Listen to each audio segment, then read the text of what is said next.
Bonjour tout le monde. Mais c'est un peu étroit ici, non? Voilà qui est beaucoup mieux.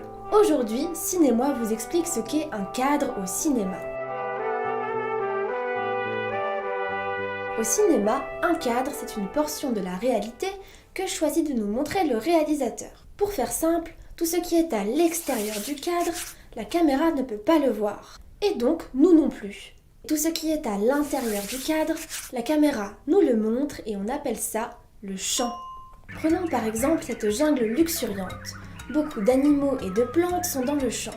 Maintenant, voyons ce qu'il se passe si je choisis de resserrer mon cadre, disons, sur le tigre. Seul le tigre apparaît dans le champ.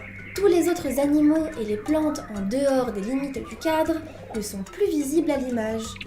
On dit qu'ils sont hors champ, mais ils n'ont pas disparu pour autant.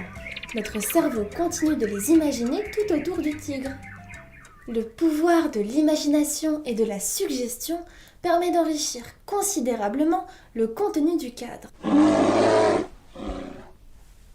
Là par exemple, tout le monde a compris qu'il y a un monstre dans mon hors-champ. Les réalisateurs jouent donc très souvent avec le hors-champ qui s'avère être un outil dramaturgique à part entière. Ici par exemple, notre premier réflexe est de se demander ce que regarde la foule. Le hors-champ attise notre curiosité. Cette entrée de champ nous donne peut-être un indice.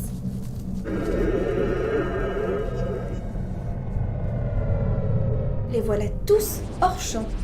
En voyant cette soucoupe, on suppose naturellement que les gens ont été aspirés à bord quand ils étaient hors champ. Nous recollons mentalement les différents morceaux de l'histoire. Le réalisateur peut faire de nombreux choix pour composer son cadre. Après avoir choisi ce qui apparaîtra à l'écran et à quel plan de l'image, il choisit également l'angle de sa caméra. Je veux filmer une séquence où Hugo gronde Barouk. Et je vais tourner 2 plans pour faire ce qu'on appelle un champ contre champ. C'est-à-dire un plan et son opposé. Pour donner un aspect plus autoritaire à Hugo, je le cadre en plan épaule et je le filme en contre-plongée. La caméra est placée plus bas que son visage, ce qui lui donne une stature très imposante.